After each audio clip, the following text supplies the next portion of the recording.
This pattern of events continued for weeks, if not months. Night after night, I would awaken to the sound of rustling sheets.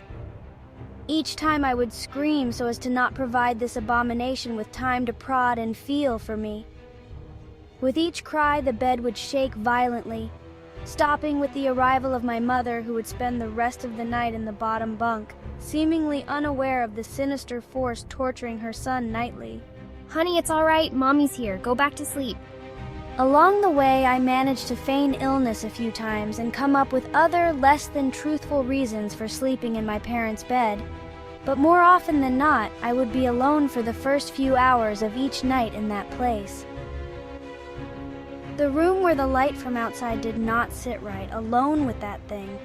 With time, you can become desensitized to almost anything, no matter how horrific. I had come to realize that, for whatever reason, this thing could not harm me when my mother was present. I am sure the same would have been said for my father, but as loving as he was, waking him from sleep was almost impossible. After a few months, I had grown accustomed to my nightly visitor. Do not mistake this for some unearthly friendship. I detested the thing. I still feared it greatly, as I could almost sense its desires and its personality, if you could call it that. One filled with a perverted and twisted hatred, yet longing for me, of perhaps all things. My greatest fears were realized in the winter. The days grew short, and the longer nights merely provided this wretch with more opportunities. It was a difficult time for my family. My grandmother, a wonderfully kind and gentle woman, had deteriorated greatly since the death of my grandfather. Mumbling incoherently. My mother was trying her best to keep her in the community as long as possible. However, dementia is a cruel and degenerative illness, robbing a person of their memories one day at a time. Soon, she recognized none of us, and it became clear that she would need to be moved from her house to a nursing home. We have to do what's best for her, sweetheart. Before she could be moved, my grandmother had a particularly difficult few nights, and my mother decided that she would stay with her. As much as I loved my grandmother and felt nothing but anguish at her illness, to this day, I feel guilty that my first thoughts were not of her, but of what my nightly visitor may do should it become aware of my mother's absence. Her presence being the one thing which I was sure was protecting me from the full horror of this thing's reach. I rushed home from school that day and immediately wrenched the bed sheets and mattress from the lower bunk, removing all of the slats and placing an old desk, a chest of drawers, and some chairs which we kept in a cupboard where the bottom bunk used to be. I told my father I was making an office, which he found adorable, but I would be damned if I'd give that thing a place to sleep for one more night. You're quite the little architect, aren't you? As darkness approached, I lay there knowing my mother was not in the house. I did not know what to do. My only impulse was to sneak into her jewelry box and take a small family crucifix, which I had seen there before. While my family were not very religious, at that age I still believed in God and hoped that somehow this would protect me. Although fearful and anxious, while gripping the crucifix under my pillow tightly in one hand, sleep eventually came, and as I drifted off to dream, I hoped that I would awaken in the morning without incidents. Unfortunately, that night was the most terrifying of all. I woke gradually. The room was once again dark. As my eyes adjusted, I could gradually make out the window and the door, and the walls, some toys on a shelf, and even to this day I shudder to think of it, for there was no noise, no rustling of sheets, no movement at all. The room felt lifeless, yet not empty. The nightly visitor, that unwelcome, wheezing, hate-filled thing which had terrorized me night after night, was not in the bottom bunk. It was in my bed. I opened my mouth to scream, but nothing came out. Utter terror had shaken the very sound from my voice. I lay motionless.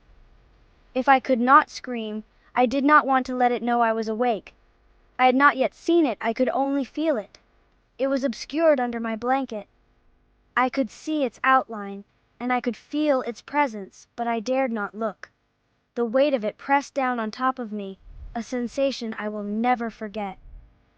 When I say that hours passed, I do not exaggerate. Laying there motionless in the darkness, I was every bit a scared and frightened young boy. If it had been during the summer months, it would have been light by then, but the grasp of winter is long and unrelenting, and I knew it would be hours before sunrise, a sunrise which I yearned for. I was a timid child by nature, but I reached a breaking point, a moment where I could wait no more, where I could survive under this intimately deviant abomination no longer. Fear can sometimes wear you out, make you threadbare, a shell of nerves leaving only the slightest trace of you behind. I had to get out of that bed. Then I remembered the crucifix. My hand still lay underneath the pillow, but it was empty. I slowly moved my wrist around to find it, minimizing as best I could the sound and vibrations caused, but it could not be found. I had either knocked it off of the top bunk or it had, I could not even bear to think of it, been taken from my hand. Without the crucifix, I lost any sense of hope. Even at such a young age, you can be acutely aware of what death is, and intensely frightened of it. I knew I was going to die in that bed if I lay there, dormant, passive, doing nothing. I had to leave that room behind, but how? Should I leap from the bed and hope that I make it to the door? What if it is faster than me? Or should I slowly slip out of that top bunk, hoping to not disturb my uncanny bedfellow? Realizing that it had not stirred when I moved, trying to find the crucifix, I began to have the strangest of thoughts. What if it was asleep? It hadn't so much as breathed since I had woken up. Perhaps it was resting, believing that it had finally got me, that I was finally in its grasp. Or perhaps it was toying with me. After all, it had been doing just that for countless nights, and now with me under it, pinned against my mattress with no mother to protect me, maybe it was holding off, savoring its victory until the last possible moment, like a wild animal savoring its prey. I tried to breathe as shallowly as possible, and mustering every ounce of courage I could, I reached over slowly with my right hand and began to peel the blanket off of me. What I found under those covers almost stopped my heart. I did not see it, but as my hand moved the blanket, it brushed against something smooth and cold, something which felt unmistakably like a gaunt hand. I held my breath in terror, as I was sure it must now have known that I was awake. Nothing. It did not stir. It felt dead. After a few moments I placed my hand carefully further down the blanket and felt a thin, poorly formed forearm. My confidence and almost twisted sense of curiosity grew as I moved down further to a disproportionately larger bicep muscle. The arm was outstretched, lying across my chest, with the hand resting on my left shoulder as if it had grabbed me in my sleep. I realized that I would have to move this cadaverous appendage if I even so much as hoped to escape its grasp. For some reason, the feeling of torn, ragged clothing on the shoulder of this nighttime invader stopped me in my tracks. Fear once again swelled in my stomach and in my chest as I recoiled my hand in disgust at the touch of straggled, oily hair. I could not bring myself to touch its face, although I wonder to this very day what it would have felt like. Dear God, it moved. It moved. It was subtle, but its grip on my shoulder and across my body strengthened. No tears came, but God, how I wanted to cry. As its hand and arm slowly coiled around me, my right leg brushed along the pool wall which the bed lay against. Of all that happened to me in that room, this was the strangest. The night was far from over. I realized that this clutching, rancid thing which drew great delight from violating a young boy's bed was not entirely on top of me. It was sticking out from the wall, like a spider striking from its lair. Suddenly its grip moved from a slow tightening to a sudden squeeze.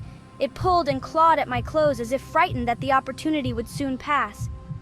I fought against it, but its emaciated arm was too strong for me. Its head rose up, writhing and contorting under the blanket. I now realized where it was taking me, into the wall. I fought for my dear life. I cried, and suddenly my voice returned to me, yelling, screaming, but no one came. Then I realized why it was so eager to suddenly strike, why this thing had to have me now. Through my window, that window which seemed to represent so much malice from outside, streaked hope, the first rays of sunshine. I struggled further, knowing that if I could just hold on, it would soon be gone.